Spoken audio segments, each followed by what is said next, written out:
E aí, pessoal, hoje a gente vai falar sobre o que foi tratado na nossa última aula de História da América, Sociedade na FASU. Como o próprio nome da disciplina diz, né, um dos aspectos que a gente tem que tratar, né, na disciplina é como que se forma a sociedade na América. Qual o modelo de sociedade que se constrói e como que os diferentes grupos sociais, etnias, eles interagem entre si. Esse é um aspecto que foi tratado na aula passada. Nós tratamos, na real, duas frentes. Primeiro, a gente tratou sobre um estudo clássico de história dos Estados Unidos, né, que é O Espírito Ocidental contra a Natureza, do Frederick Turner, que é uma obra clássica, grande e tal, uma obra do século XIX, e que ela vai ser o pontapé inicial da historiografia americana. E interessante que Turner ele vai explorar, né, a história sobre uma perspectiva social, né? Vai tentar entender a psique do americano e como que ele interage com os demais grupos. Nesse recorte do texto que foi passado para vocês, o Turner falava sobre o que ele chama de possessão. Nesse trecho do livro dele, ele estava se referindo a como os americanos, que são da Inglaterra, né, que vieram da Inglaterra para cá, não havia Estados Unidos ainda, é sempre bom ter isso em consideração, como que eles viam a cultura dos nativos, os caras que aqui habitavam antes deles chegarem, né? Então, o Turner ele vai explicar que um estilo literário que vai ficar muito famoso nos primeiros tempos, vai surgir vários best-sellers nessa linha e tal, vai dizer que haviam relatos de prisioneiros, né? Haviam vários casos em que os WASP, né, que são os White America Section Protestant, esses caras, eles foram sequestrados e eles tiveram que viver a sociedade dos nativos, dos indígenas.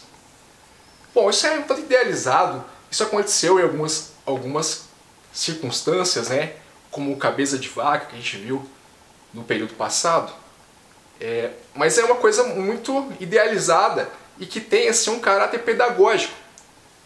Esse tipo de narrativa, ela tem inclusive uma moral, né? E tem uma dinâmica comum. Sempre fala sobre um sequestro cruel, sanguinário dos nativos, que vão levar o branco anglo-saxão para a sociedade deles, onde eles vão passar um monte de perrengue e depois tem uma redenção, eles retornam e tal. E o que eles aprendem com isso é que a sociedade deles é melhor, que é mais avançada. Portanto, tem toda uma dinâmica em torno disso. Não é uma narrativa despropositada. Eles estão falando que existe uma civilização mais avançada, no caso a dos europeus que vieram para cá, que se confronta com uma civilização bárbara, que é pior, que é a dos nativos americanos, os índios americanos. Então, isso vai reforçar, né, uma certa visão de mundo que vai ser predominante entre essa galera que vai habitar, né, o que vai se tornar os Estados Unidos. Essa galera que veio da Inglaterra, né? Então, vai ter uma supervalorização da cultura deles em detrimento de outra que eles não veem com um olhar de alteridade, não veem com um olhar de empatia. É como se eles fossem animais, digamos assim. Eles não são tão humanos quanto os outros humanos. Eles sequer estão dispostos a introduzir os nativos na sociedade. Eles querem distância.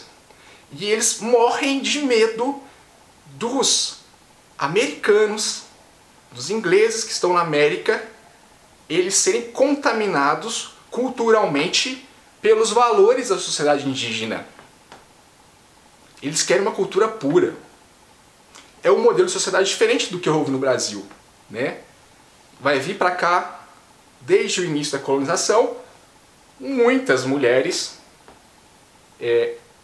brancas, né, inglesas e tal. Então, eles vão incentivar esses relacionamentos endógenos e vão recriminar o casamento interracial.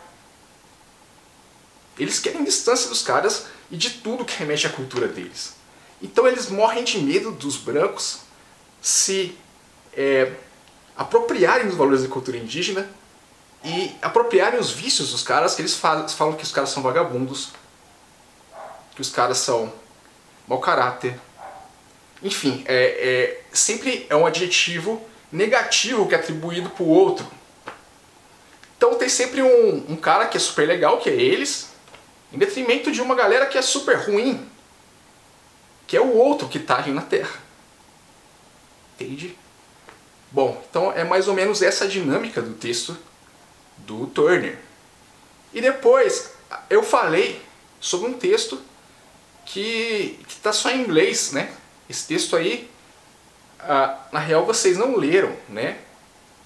Que é o Slave e Citizen, que é o Escravidão e Civilização. Desculpa, Escravidão e Cidadania, né? Que é um texto do Tannenbaum. Esse camarada, ele vai dizer o seguinte, ele vai dizer que a sociedade americana, inglesa, que veio para a América, ela foi muito mais cruel com os escravos que eles trouxeram, importaram da África, do que as sociedades ibéricas. E ele coloca uma justificativa para isso.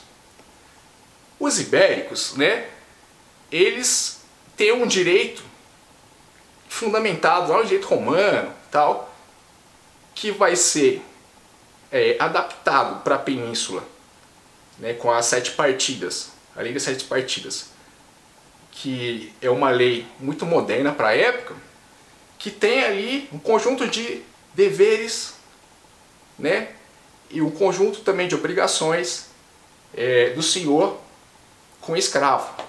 Então tem um contrato ali com regras bastante claras. E a escravidão é uma coisa que rolou na Idade Média um tanto na Ibéria, ao passo que em outras regiões da Europa tinha sido abolidas ao longo do tempo. Porque havia da servidão, né?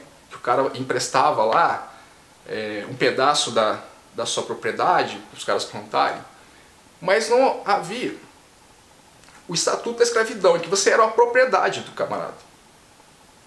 E isso acontecia na Ibéria, que é um povo que foi dominado, né, pelos árabes, muçulmanos, e depois teve a Reconquista, tinha um monte de judeu lá. Então, Tannenbaum, ele vai dizer que existiam leis que moderavam as relações entre senhores e escravos de uma forma mais soft, mais branda na América Ibérica. E isso não rola na América Saxã. Por quê? Não existia um código de lei, como eu dizia, né? Então isso é uma aberração. É um estatuto novo que foi colocado ali para os ingleses, que não estavam acostumados com esse tipo de servidão em que o indivíduo se tornava propriedade do outro, que é o que a gente chama de escravidão moderna. Então, havia uma série de excessos que esses caras cometiam. E ele enumera um monte de circunstância, né? Um monte de situação. Como, por exemplo, haviam poucas possibilidades da pessoa se libertar, mas havia um monte de empecilho para o escravo permanecer livre. E ele vai enumerando, né? Por exemplo, uma escrava livre, uma ex-escrava, uma negra livre, se ela se casasse com um escravo, automaticamente ela virava escrava também e o filho também virava escravo. Se um foro continuasse em determinado estado por um prazo maior do que 12 meses, ele estava sujeito a ser reescravizado. Haviam alguns estados que sequer permitiam que o negro se tornasse um foro. Eles proibiam, inclusive, os negros de terem animais de criação, ainda que o seu senhor autorizasse. E também proibiam que eles, de alguma forma, ganhassem algum dinheiro com algum outro tipo de trabalho fora da fazenda, que ganhasse dinheiro de uma forma para si. Então, para além disso, haviam ainda umas coisas mais insanas, do tipo que podiam separar as famílias a bel prazer. Poderia muito bem vender sua mãe, por exemplo. Poderia muito bem vender seu filho. Cada um vai para uma fazenda diferente. E dane-se. Eles são minha propriedade, eu faço o que eu quero com eles. A coisa vai para além, ao ponto de ter criatórios de negros no que hoje é Estados Unidos, no sul dos Estados Unidos atual.